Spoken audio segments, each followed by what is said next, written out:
Okay, what's going on, guys, and welcome to a brand new episode of Energized. Today we have a very special guest on the show. We have TV superstar, YouTuber, and all-round funny man, Owen Colgan. Owen, how are you doing?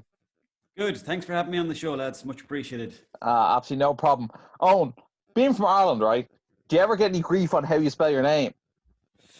I do actually. Most people who write down my name when I go somewhere, they spell it E-O-Y-N, and I have to correct them and say it's actually O-W-E-N, and then I kind of apologize after by saying sorry. Yeah. I don't know why my parents. I don't even know why my parents spelled it that way, because there's two versions they could have went for, and then they went for the Welsh spelling, I think. They weren't big Michael Owen fans, were they? No, not at the time. I think I'm older than him anyway. So no, my grandfather was called Owen, so they said, you know what? We give him exactly the same name. Creative people, your parents. Very creative, yeah. But you know what? Do you know what really annoys me? I was reading it the other day. Do you know what Gary Neville's father was called? Neville. Neville. What the fuck was going on there? They must have liked that song, Revel, like. Maybe, yeah. Maybe they were listening to listening to that when the baby popped. Yeah, but for people that don't know, we actually tried arranging this last week, and it was absolute hurricanes out in Mayo. What's the story out there now for yourself? I think the hurricane has gone down to about a 3 or 4, but I'm living out here in Balmullet, so it's like right on the coast, and it's always windy. Yeah, but yeah, go ahead, John. No, I was just going to say, like, that's kind of the beauty of this side of the country. It's always windy, but it keeps you on your toes. Yeah, it's lovely out there. I mentioned to a few of the lads that were coming on the show, right? And like I've mentioned other guests we've had on the show, and they didn't give a shite. And then I said you were coming on, they were like, "No fucking way, lads." Jeez, that's very nice to hear that. Yeah, because it's always nice to hear that, because well, I don't know about that now, but especially living out here in Balmullet, I only moved down here as soon as the coronavirus kicked off. I moved down here with the missus. So when you're this far away from Dublin, you kind of feel like you're missing out on stuff, and you think that everyone in Dublin is being creative and doing all this other stuff, and then you're just down here, growing lettuce. People. Yeah, so like obviously you're living out in Mayo at the moment. Like, do you find it easier being like away from the hustle and bustle of Dublin to be like very creative? I find myself being a lot more creative here, because when I was in Dublin, I thought I was going to be more creative, but then I'd go down to the shops to pick up some food, and then I'd end up meeting someone, or else I'd go into a secondhand shop and buy some shite I don't need, or else I'd go down and I'd hang out in the shopping centres and just go around looking at the shops and stuff like that. So I think back in Mayo, I definitely am more creative because I've got more space for myself and I can hang out with nature a bit more. So yeah. I feel more creative, but at the same time, is in Dublin, like, you're kind of watching people being very creative, and that kind of inspires you to do more stuff. And Owen, whereabouts in Dublin are you living? No, I was living in Fisborough. Oh, lovely spot. Lovely spot, yeah. And I was living... Big fan. It's lovely. It's very nice. Yeah, I was living... Yeah, keep on the north side as well with the real dubs. Oh, that's where the real dubs hang out. My man. But I was living in Harold's Cross before that, though. But Fisborough is a good spot. And I was there for about 4 or 5 years, so that was plenty for me. And now, do you get recognised in Dublin more from the Hardy books, or do you get more recognised from like doing your YouTube videos and your Paddy Power sort of skits? It's kind of a mixture, really, of the two, to be honest, because I'd say up till about 3 years ago, it was all Hardy book stuff. And then all of a shot, then people were like, they'd know my name, and they'd be calling me by my name, maybe get a picture or whatever like that. So it was that kind of stuff. And then with the Paddy Power stuff, mainly people will bring up the Shane Lowry video, or they might mention the rugby one. But that's kind of it with the Paddy Power stuff. There's a bits and bobs with the Paddy Power stuff, but it's more so, I'd say probably still the most the Hardy books. Yeah, what's it like when you go on a night out in Dublin? Because everyone gets very rowdy, and then all of a sudden the Hardy books walk in and it's just, I say it's chaos, isn't it? Especially if you went to Coppers. I say you never go there.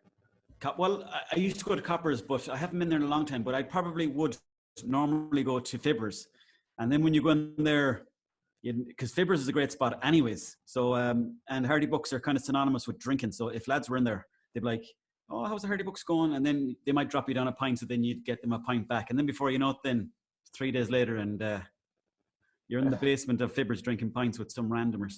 Yeah. Would you ever get nervous before a night out going out, knowing like you're like, right, if I'm going into town, there's going to be loads of people there. Like, takes one person to set off a group of lads, and then all of a sudden they're like surround you, almost ask for pictures and stuff. I wouldn't get nervous about it, but at the same time, I'd rarely go into a pub sober, and that's probably my own problem. But I'd rarely go into a pub sober because I'd be thinking, you know, like when you go into a pub, it's kind of like the Royal Rumble. You need to have something in the back pocket. So I'd have a pint or two back at the house first, and then when you land in, you kind of you'd be on the front foot. Yeah, because obviously, sorry, yeah, go on ahead. No, fire away. Yeah, because obviously you're like this mad outgoing guy on the internet. Like even like I just shared your latest video when you pull up in a car and then you were talking, you kept asking yourself the name. Like, first of all, that's fucking brilliant. We'll get into that stuff. But like you yourself, are you mad outgoing in real life, or like are you like would you be actually quite reserved? I'd say I know it sounds like a generic enough answer, but I'd be a good mixture of the both. Some days, when I lived in Dublin, some days like you'd actually enjoy the crack. You'd be walking around town. You'd be like, I might go in here now for a few pints. It's not all about pints, obviously, but like, you know, you might be like a bit of a man around town. You'd be out like kind of, you know, just chatting to randomers on the street. You'd have great crack. And then other days, then you're kind of like, I don't know, do I have anything like interesting to say today? Do you know that kind of way where you feel like, Jesus, like what? Sometimes you feel like you don't have any good stories, or maybe you feel like you've got to give people a story, or you need to live up to something. So sometimes you'd be like, Ara, I'll just stay in the house. Yeah, because like a lot of people probably expect something, like they'd expect you ready to go, ready to rock, you know? Some people would, I suppose, yeah. But and also some of that, though, is also my own head where I think people expect it, even though they probably don't. So then maybe I'd play up to it. And then after I'd be like, was I too lively there, or was I not lively enough? Or, you know, that kind of way. So it's like sometimes it's hard to judge. But that's sometimes when you're too much in your own head, I suppose. Yeah. What about when you go away on holidays? Would many people notice you? Oh, yeah. I was in Cyprus there recently, and loads of Hardy Bucks fans over there. Jeez, it's gone international. International. Ayanapa. But no, to be honest, no, I don't think I've ever got recognized abroad. I think I got recognized once in an airport in America, but it was by an Irish lad, and he looked like an Irish lad because he was number one, he was wearing a Munster jersey, and number two, he goes, "Are you the lad from the Hardy Bucks?" And I was like, "I am, yeah." And then we were having the crack for ages, but he was trying to get me to drink in the airport hotel, but I had to go on somewhere else. So that's the height of it, but I could actually see you on doing a skit as like an Owen rep as a Mayo lad trying to get people into the nightclub. Oh Christ above! There used to be shows on TG or not TG4, Channel 4 and ITV, and then programs where there'd be like reps. I beat the reps and be on the piss over there and myself. Yeah. So Owen, like obviously we've been talking about the Hardy Bucks. Like how did the Hardy Bucks come about? The Viper and a load of his friends and Eddie Durkin, they were doing a course there in Ballyfermot School of Media, I think it was called. Okay. And then they had to do a weekend project. And at the time, myself, the Booze, French Toast, and a few other lads were living in Galway. We're just like on the piss and stuff like that. All these stories seem to be leading to us on the piss. But anyways, the Viper came down for the weekend with like a cameraman and a sound man. And they had to shoot the weekend project for their college course. So they came down, they shot a weekend project with myself and Eddie Durkin. And then Salmon came into it, and then the Boo came into it. And then slowly but surely they started adding characters to it. And then a fella from RT said, were you all childhood friends? I'm friends with the Boo since I was about 13, friends with French Toast since about 13, friends with Salmon since I was about 3. And then I met Eddie Durkin when I was about... The first time I met Eddie Durkin, we were playing rugby up at school, and he had this long red hair, and I was like, who's this fucking wild bastard? Yeah. But I didn't really start hanging out with him till the Galway days, and that was about when I was 21 and he was about 22. Yeah. And then that's where the friendship really kicked off. And then we just used to do crazy stuff. Well, not crazy stuff, but like we were so broke back in the day, like we'd be living in Galway together in out by Ballyban, that we'd walk into Soup Value, and we just go in there and we just squeeze the food, and we'd be like looking at it going, would you buy that? And then like we'd go up to the counter with squeezed shit like that. And then, you know, we got a couple ideas through that kind of stuff. And through the jigs and the reels, then we went down to Mayo, shot an episode. It went on to RT Storyland competition, and basically they give you $8,000 per episode. So we were all getting paid about 400 or 500 quid for a weekend of filming. So we thought to ourselves, we're getting paid to finally talk shite. Yeah, and like before this all happened, we all sort of having a bit of crack together, and you were like, "Oh, maybe this could be a great idea for a TV show." Because obviously, this is a long time ago, before people sort of like made vlogs or this, that, and the other. You know. To be honest, it was only really Eddie Durkin and the Viper that were thinking like that. They were, because the Viper, he liked the media stuff, and Eddie Durkin liked movies, and he liked, you know, he always liked the idea of being on TV or being an actor or whatever like that, you know. So the rest of us, we were just in it for the crack, and we just thought, fuck it, we'll have a laugh. Yeah. So they were almost like the Jeff Tremaine and the Johnny Knoxville of the group. Yeah, I suppose so. Yeah, you could say that. Yeah, definitely. They definitely. I don't know, would we ever have got into media stuff like that if it hadn't been for Eddie Durkin and the Viper? So, you know, you got to give them credit for that one.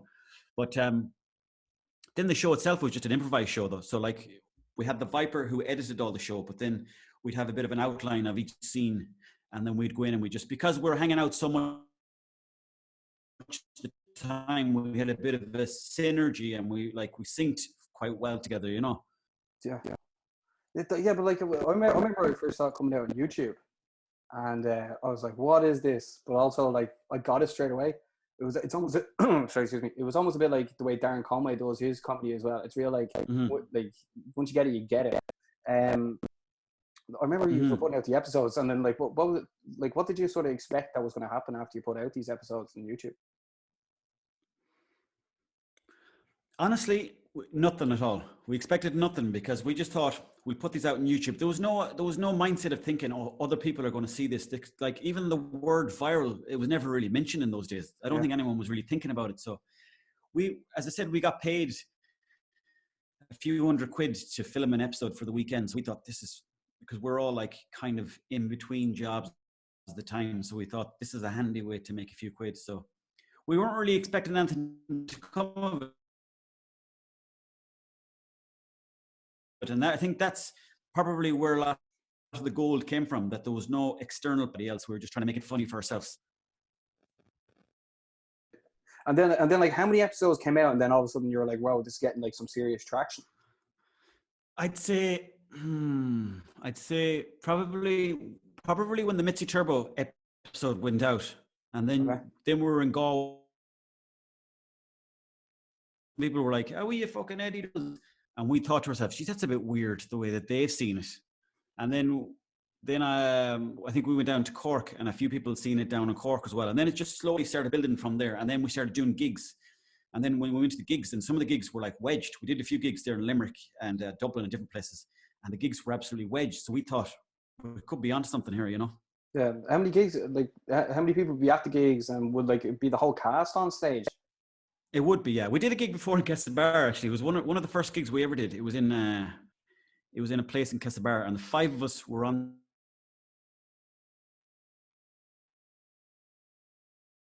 up on stage at the same time together, and we all did our jokes at the same time. So we were kind of like talking over each other, and we'd be kind of looking at each other all confused, going, is it my turn to talk? Is it your turn to talk? And then we deliver our stand-up. But like, then we sort of and what was that buzz like? Sort of, what was that buzz like? Out a bit of it.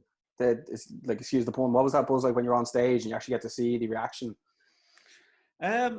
We couldn't really enjoy it because we were so nervous at the time. We're like, fucking hell, this is crazy. Like, that people would come to see us. Like, because we knew that with the videos, you can do 20 takes of the same scene. Yeah. So you get to like think about it and then reshoot it and whatever like that, and then edit it into a nice way. But then with the stand-up, it's kind of like, it's right in your face because people are there in front of you.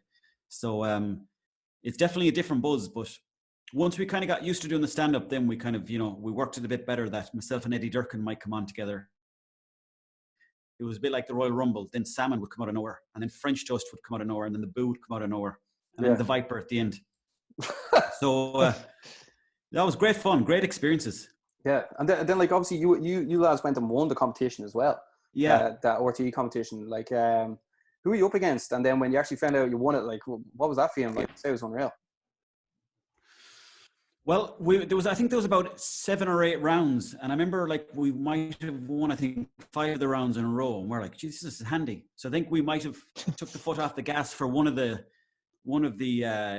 sort of stages, and then we came second. So we're like, fuck, we need to up our game again. And I think there was different people, like the likes of Joe Rooney had something in, some kind of showing on there. There was a show called Shea Spuds from, I think Cork was in there as well. But and then we came down to the final two, and luckily enough, we won it, and we were delighted. We celebrated by go. I don't remember, to be honest. Do not remember. And no one else does either. Well, I don't know. It could have been Shea Spuds, but I'm not quite sure. I think it was them boys from Cork that came in second. Yeah, go on, Mark. Yeah, when you found out you won it, like, how did you find out? And like, were you all together? And I say it was some session, was it? Yeah, I mean, I hate to say it again, but I think we actually went to Galway on the session, and we're like, "Wait, we won Storland," and then we didn't really know what was happening next. But then I think there was like a few weeks later, RTE were like, "Oh, we want to make a TV series with you guys." So we thought that was great, because the pinnacle of success in Ireland is like, well, acting, I suppose, at the time was on RTE. And my parents wouldn't believe it was a real job until maybe I got onto TV. Yeah, they're probably like, what are you doing that thing on YouTube? And then it's like, well, ma, it's going to be on RTE now. It's like, and then she's probably going around what's called every bleeding pub in Mayo, but I'm like, my son's going to be on RTE. Oh, yeah. No, 100%. That's exactly what happened. Yeah, it was like, my mother would go to mass and she'd be like, oh, well, Owen, yeah, the boys are going to be on TV and Owen's going to be on TV and all this other stuff. But up to that point, they probably didn't believe it was a real job. But then when it got onto RTE, there was the local radio station were getting out, because they were like, them boys are doing an awful lot of cursing in the Hardy books, and they're talking about hash and this kind of stuff, you know. So it kind of, they thought that we were making the town out to be a bit rough, but we weren't really. Like, it was just a mirror to certain things that happen in towns. Yeah, probably just reading like whatever the main topic was in the news. Yeah, the headline, exactly. The headline, sorry, excuse me, yeah. But I actually listened to your podcast with Potter Rooney, and it was actually brilliant. So shout out to him as well. And you said that, like, you said that RTE took out, like, basically shot the whole YouTube series on for TV, and you said like, because they took over creative control, it wasn't as good. Yeah. Can you sort of explain it? Because I don't mean to sound bad, but like, before I'd heard you say that on Potter Rooney's podcast, I thought that as well. I was like, it's not the same as it was on the internet when RTE took over. Yeah. The thing about the internet stuff is that it was 100% improvised. Yeah. But the thing about improvised stuff is that generally the person who has to edit all the improvised shite talk has a lot more work to do, because there's a lot more footage to go through. You're like, oh, they're improvising here about sandwiches, and they're improvising here about spiders, and they're improvising here. And if you have the patience, as the Viper did, to put it all together, you can turn into a very funny, random story. Yeah, and it was brilliant. It was brilliant. Oh, no, it worked. It worked, definitely. And I think the talking heads and the inserts were very good to sort of patch the story together. And the randomness was good as well, because, you know, life is fairly random. But then when it went on to RT, they were like, well, we need to, you know, we're not just going to give you money to talk shite. We need to have scripts and see what you're up to. And then there was talk about story arcs and character arcs and all this stuff, and development of the characters and all the other stuff. So in that way, it kind of felt a bit sort of stilted, because it was kind of like, why are you making us like... Yeah, it's not EastEnders, you know what I mean? It's the Hardy books. Yeah, exactly. I think it worked best from its improvised sort of roots, you know. But when you're shooting something for television, you have to, the cameraman is on the clock, the sound man is on the clock, the props people and everyone else is on the clock, you know. So and actors that come in, they're all on the clock, so they're getting paid per day or whatever like that. So if we were going to improvise the show, RTE would have been like, well, we're going to have to pay them more because it's going to take longer. But in reality, they could have probably done half the budget, but been left to our own devices, you know. Yeah. But then, like, as the series went on, you could tell you lads had way more creative input. Is that correct? Definitely, yeah, definitely. Yeah. Because when we went onto TV first, the amount of people that we met on the streets, and they were like, "Oh, we love the YouTube stuff, but the TV stuff is a bit, you know, it's not great." And like every time we heard that, we're like, "Fuck." We kind of knew deep in our hearts that they were right. I didn't mean that in like a bad way. But it's only because I saw you previously stated that. I was like, I was just letting you know. Oh no, not at all. No, not at all. I mean, you're right to be honest about it. Like, there's... I didn't think the TV stuff was shite, but like definitely wasn't as good as YouTube. It was a bit shite. No, it's just. But I'm not meaning it's shite. It just wasn't. It didn't seem like it was like all the YouTube stuff. It just seemed like you were like having a proper back and forth. Whereas on the TV, it seemed sort of like here's your line. Staged. Yeah. But I think the YouTube is a bit more raw and a bit. It's almost more fit into the characters, and like the TV stuff's almost too polished. Yeah, I think you're right. No, it does make sense. But the thing that we were told was that if you're going to make 25 minutes of television, you have to have story arcs and you have to have plots and you have to have different things that follow like throughout an episode. I think the Hardy Books videos on YouTube were like maybe 10 or 12 or 15 minutes. So they reckon, the overlords reckon that with television, you need to have plots and story arcs and all the other stuff that goes with it. So looking back now, would you agree with that, or what are your overall thoughts on it now? I think that it's a very good question, actually. Yeah, but I think that I mean, we're improvised actors, and there's obviously like staged actors who are better with lines and stuff like that. So I think we probably could have met in the middle a bit more.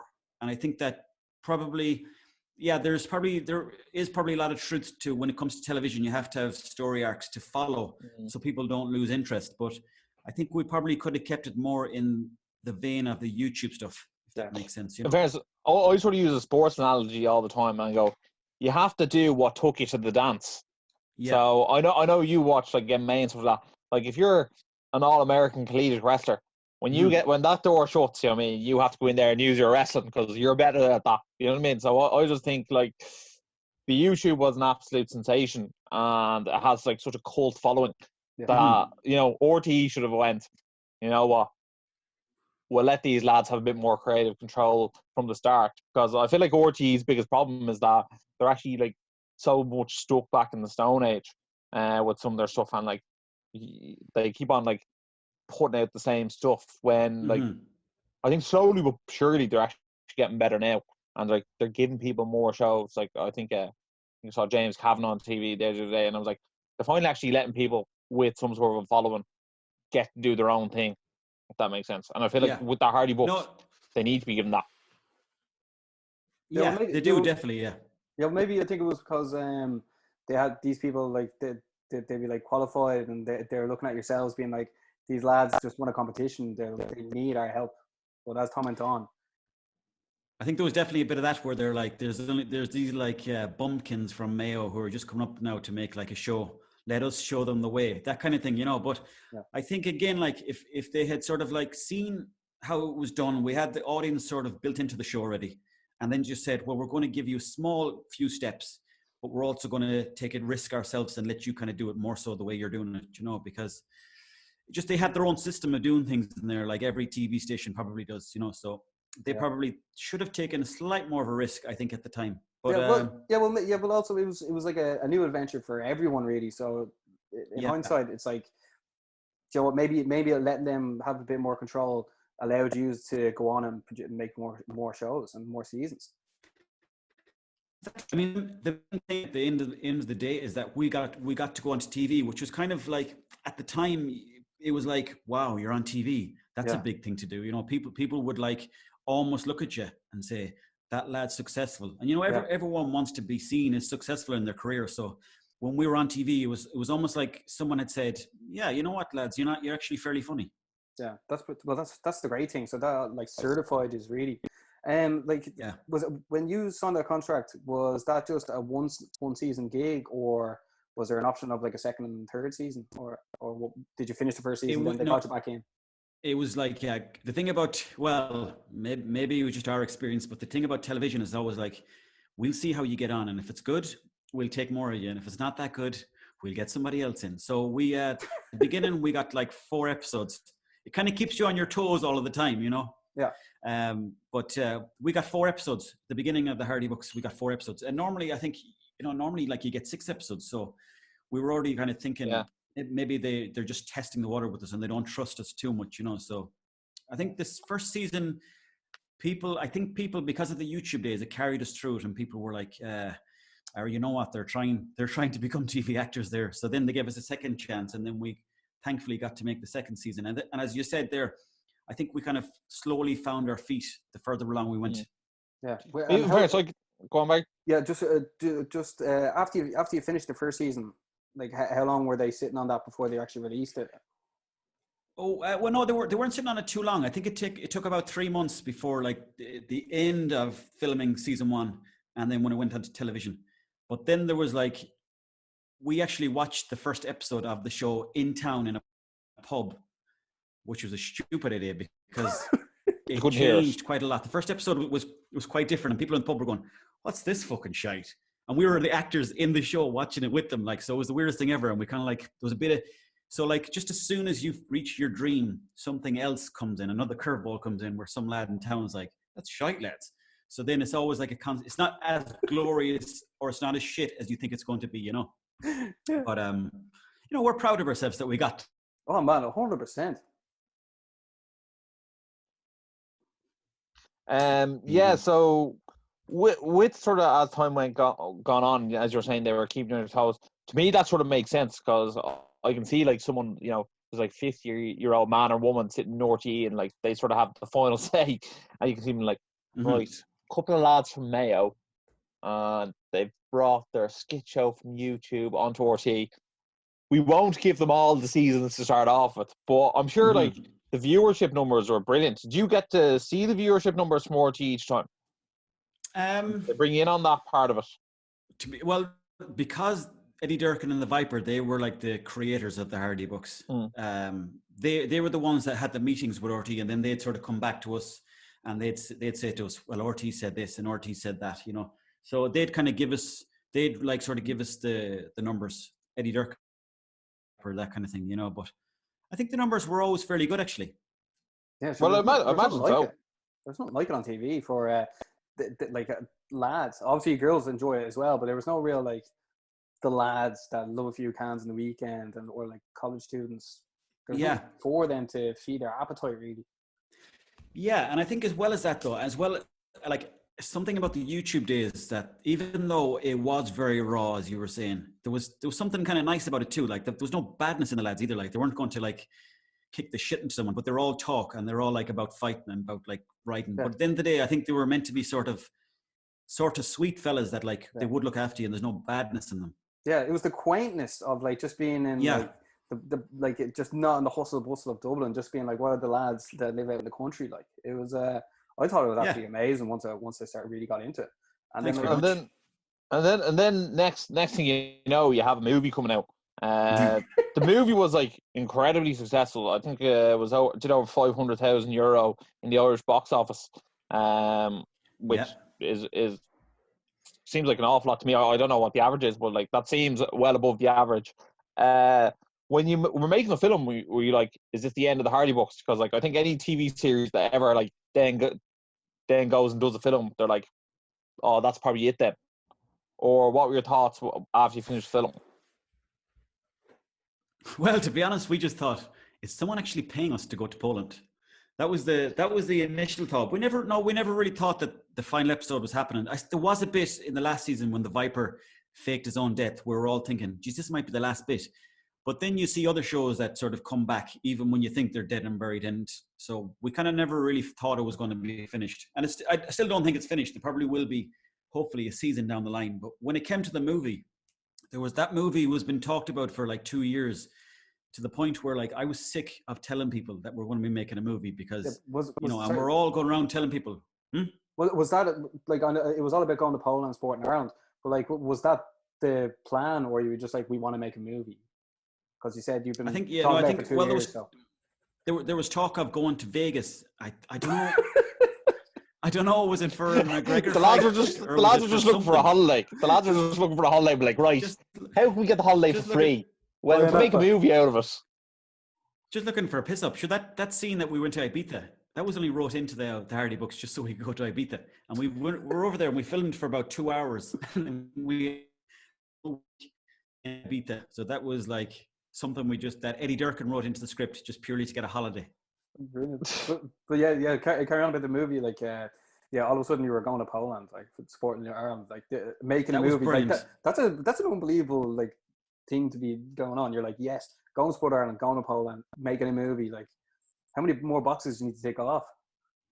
You know what? That's very true, and I do. I think we all kind of forget about it in the Hardy books. That's a great thing to be able to say. But just leaving from Swinford at the time in a camper van with the boys, the excitement. I've never felt the excitement like it. Like, Did you buy it that in was, Swinford Motors?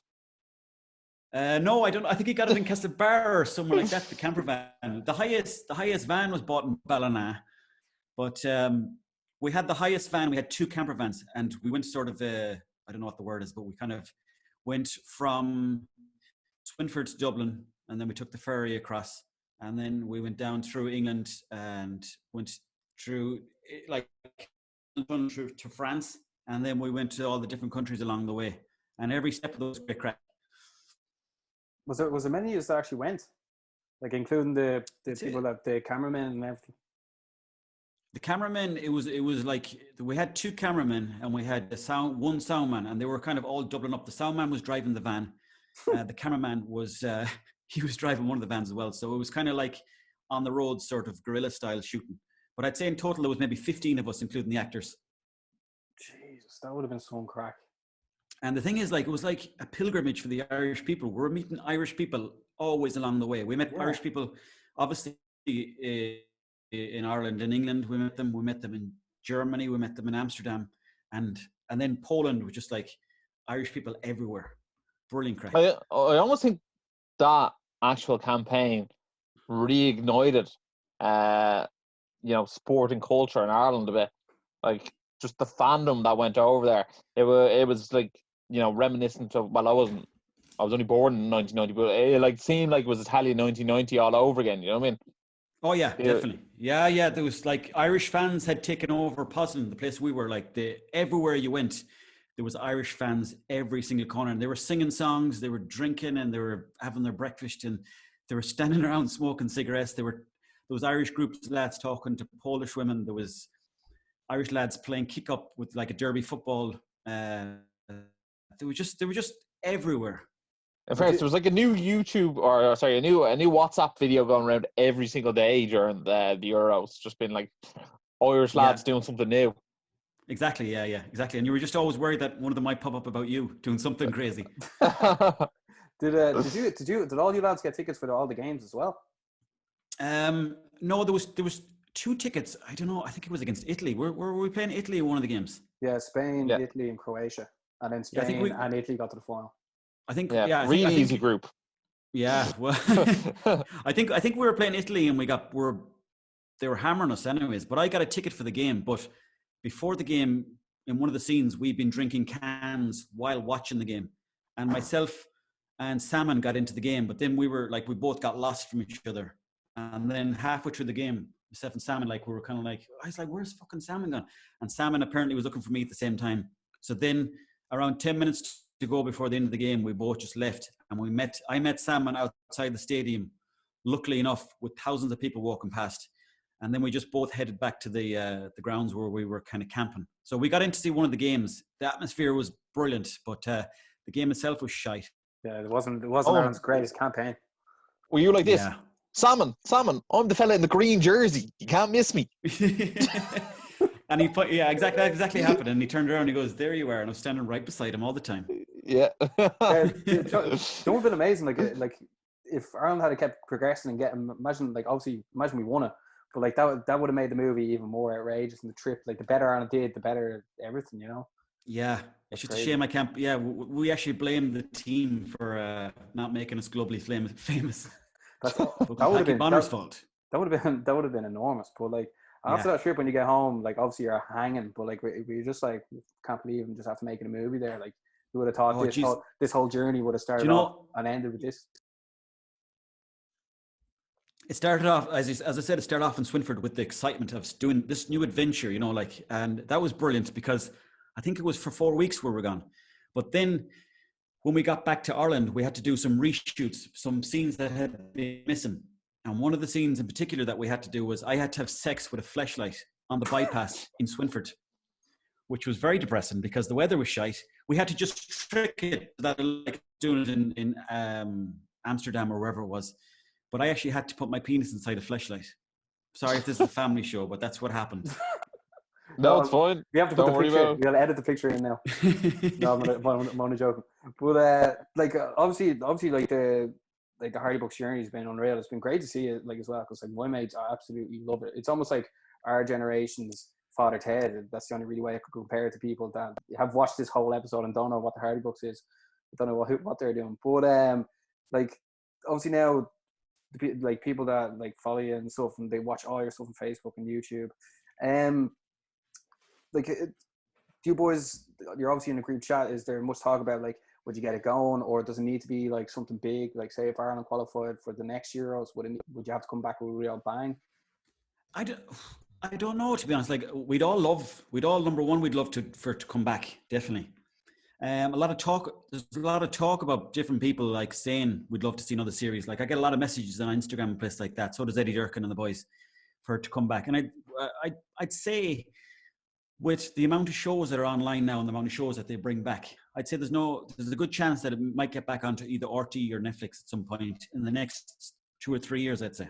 Now that's just me guessing, but I kind of get that feeling because a lot of people seem to be talking about it. It seems to come around every 6 months where people are like, are you making any more Hardy Bucks? And then RT still showed as well on telly. It was on RT there last night, every Sunday for the next few weeks. Do you get money every time they do that then? No. Oh, that's shite, isn't it? Oh, stop. I was expecting when I got on TV that there'd be a constant wedge coming in the door. Yeah, like there'd be you some thought lad you coming were down what's from called RT with a Friends briefcase. reruns. Friends Exactly, reruns, yeah. like gives that money. Yeah, but that money. Yeah, but you still get your face out there, and then people probably come and follow your stuff as well.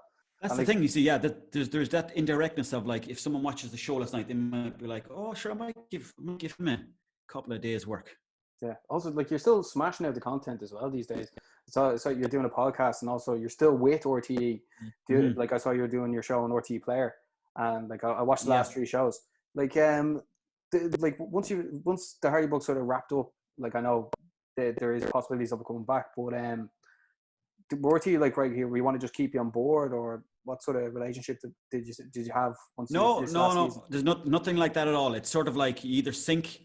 Do you know what actually happened for myself? Actually, I was in Dublin, living in Mountjoy Square, and I was in the park there across the road. And I remember Hardy Bucks season had just finished, and RTE were kind of like, "Yeah, sure, this will probably be the last." They were kind of saying this will probably be the last one. So at that time, I was like, right, I need to kind of really get stuck into this career, or else I've got nowhere to go, you know. So yeah, I just started making my own stuff on social media. Eddie Durkin was kind of doing the same. The Viper was already doing it for a while. So it just kind of, you just have to keep yourself afloat with doing different jobs, whether it be from, you know, podcasts or Paddy Power or whatever it may be, you know, like YouTube sketches and stuff like that. So no, like RT were great. They did give us a good few years work, in fairness to them. But at the end of the day, like you have to sort of keep paddling your own canoe. And do RT own any of the rights to the Hardy Bucks, or could like you go on Virgin Media with the next season, or what's the story with that? Well, the thing isn't like Netflix bought Netflix bought all the seasons off RTE, and that means like that because it's always a different contract, so they bought it apparently for 3 years. So I think we're coming up now in the 3rd year where it's been on Netflix. So at the end of that year, all the footage will then, you know, I think as far as I know, become Hardy Bucks property once again. But the stuff that we shot for RT is RT property, you know. All right. Oh, very RTE with the technicalities, you know. That's the stuff I don't read where you're just like, oh yeah, fuck it, that'll do, and then you just sign it. You know, that's the trick. Yeah, but that's the thing when you're coming in fresh faced, you're just like, oh yeah, no problem, you can have everything. You're gonna put me on the TV, sure, and the next thing you know, I mean, they're making a fortune off it. There you go. That's the naivety of the whole thing, where you're just like, I'm getting paid to talk shite. I'm just going to sign anything, really. Like you would easily sign your life away, but I suppose through age, you look at it and you're like, it's a good lesson again. Like it's a good lesson for the future, where you probably should look at the contracts and the small print and see what's on it. Yeah, well, like exactly. That's why a lot of people, like social media people coming through now, they almost have the leverage that they're like, here, I don't need to sign away my whole entire rights as well. So yeah, you've got more power in a way. Yeah, like yeah, like when you do podcasting, do you tend to just do it from your house, or is it just run by yourself? Yeah. Yeah. Like I would have thought, I watched your RT show and I was like, okay, that's cool. I think almost like you'd be brilliant as like a radio presenter, or if you did like if RT really pushed your podcast, something like that, because like personality it will like shine so much, and I think that would be like they have like a big enough audience that they could really push you there. You know, you ever thought about something like that? Well, I mean, I would definitely. The thing what I'm doing with the podcast now is I'm trying to use it as an outlet for like random thoughts or random stories that come into my mind, and just talk about things that happen week to week and whatever. So that's the thing I'm doing with that. With RT though, well, I was meant to shoot more episodes for that Around the Fire show, but then because of the coronavirus, that put an end to that. So hopefully now when this coronavirus pisses off back to where it came from, we can get back to making a few more episodes. But there's so many people as well vying for the same piece of the pie as well, like when it comes to making podcasts. So you have to do something that sort of stands out. So with my own podcast, I'm just trying to build it now and trying to get used to I suppose, presenting a podcast. And then maybe in a few months' time, RT might come along and say, we want you back, baby. Yeah, because that'd be brilliant having you like doing like long format with people coming in, because like you understand the sort of social media wave, whereas like I don't really feel RT do. Like someone for like I was talking, we had Darren Conway on the show. He's an absolute legend and he's blown up these days. Very funny fucker too, yeah. Oh, he's such a gent as well. And I was like, you would be brilliant on that, like around that fire thing. But because he's not on TV, I don't know if RT would be like, yeah, we'll have him on. But like, if you did like a long version podcast and like had him on as well, like it would just be, that'd be fire, you know, literally. Yeah, I would love to make some stuff with Darren Conway. I have in the past. I've made some stuff with himself and Jimmy J. Carr. So I think down the line, definitely would love to make some more stuff with Darren Conway. But I'd say with the likes of Darren, he keeps doing the stuff he's doing, and it's inevitable that he'll be on TV making something. Yeah, oh yeah, that's the thing. Like when we were talking to him, it was like he's so much possibilities and there's so much creativeness in him that it's brilliant to see like another Irish person like really pushing it and getting through the next barrier, you know. Yeah, definitely, and you can see that happened with Darren. He pushed it through the next barrier. That's because he's constantly making videos and he's constantly uploading stuff, and that's dedication. Yeah. You know? I think that's massively key. Like if you are putting out content, consistency is such a key factor to it. You know what I mean? If you upload 5 times 1 week and then don't upload for 2 weeks, people are like, where is the content? You almost need to give people a reason to hang around. Yeah. You do, definitely. But at the same time, and this is the thing I find the hardest, is that, as you said, you have to keep uploading stuff because people want to see consistency, or else someone else is going to come in and start uploading stuff. But at the same time, it's hard to keep it at a high level because like at what other period of our life or of human life where you've had to sort of have this pressure of having to upload or create something nearly every single day? It's a lot of pressure, you know, but it is creating a lot of very good stuff, like Darren Conway stuff, for example, but it's a lot of pressure to create all, you know? Yeah. Is there anyone, like obviously like you're doing unbelievably well. Is there anyone else that around that's like, that's putting out videos or content that you see and you're like, that person is probably going to, like, that person's going to do it really well? Don't mean to put you on the spot now, but like. No, not at all. Let me think. Well, obviously there's Darren Conway. There's Shane Clifford is very funny. I find I get a good laugh out of him. Who else? You mean people on the way up, is it, or people that are sort of already established? Yeah, whichever. Just who are your favourites to watch? Yeah, your favourites, yeah. I would say Dave McSavage. I get a good laugh out of him. I get a great laugh out of the Viper, his live streams. Yeah. They're probably the pinnacle. I watch a bit of Lemmy. And then my favorite of all, I would say, and I don't know if everyone likes this fella, but it's Eric Andre, the Eric Andre show. He does stuff that's sort of so wild that sometimes you watch it and you're like, what the fuck happened there? But it's, I really get a good laugh out of that lad. I don't know if you've seen him, have you? No, I haven't seen him. What's the name there? Eric what? Check him out. Let me know what you think. He's the Eric Andre show. Eric Andre. Like Peter Andre, except Eric. Exactly, yeah. But without the sexy body that Peter Andre had. Fair enough, all right. I'll never forget that now. Please don't. I'll be checking up on you. Yeah, like obviously, as you mentioned there, like you had like 3 episodes out with RTE, and then like this COVID-19 situation happened. But like, is there anything else that, like, obviously you're making sketches and they're brilliant. Like the way you come up with stuff is brilliant. But is there anything else that you sort of have like coming up that you can talk about, or anything else that like people should keep an eye out for you? Let me see. Do I have anything else coming up? I'm making a cake this evening.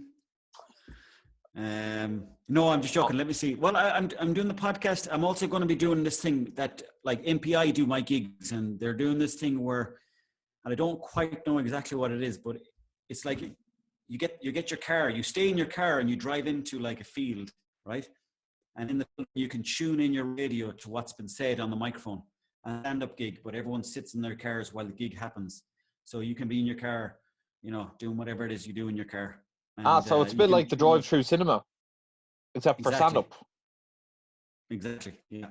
So, smart, yeah. So yes, it's just like a reimagining of the concept. Yeah, that's brilliant. Owen, before we wrap things up, I want to thank you very much for coming on the show. I know like you're a very busy man, just constantly creating stuff. But is there anything in particular you want people to make sure they follow you on? You know what? Have a listen to the podcast. Give me some feedback on it. Would love to hear about that, because that's something I definitely want to grow. I'm also going to be probably getting into the live streams in the next couple of weeks. So do check that out on my YouTube page. Live stream sex show, brilliant. Please keep following me at Owen Colgan. I'll just say the live stream sex show, brilliant. Can't wait.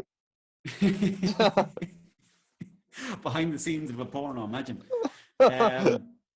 And then I'm going, and then what else are we going to do? Yeah, so they're the two things that I'm going to be working on: the live streams and the podcast, and then the Instagram. You're going to keep updates on there as well. So if you can check me on those three, we'll give you a shout out on them, and we'll make sure to tune in ourselves as well, and everyone else should tune in, because not only are you a very funny lad, you're also a sound lad, and that's what really matters in life, isn't it?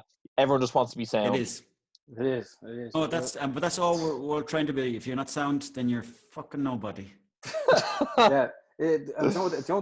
Like coming into this sort of pandemic, like people who make content were probably really worried that it's going to be able to come up with stuff, but like it's good that like you're just putting it out and then people are still enjoying it, you know, because you never know. It's actually content's important to people, you know.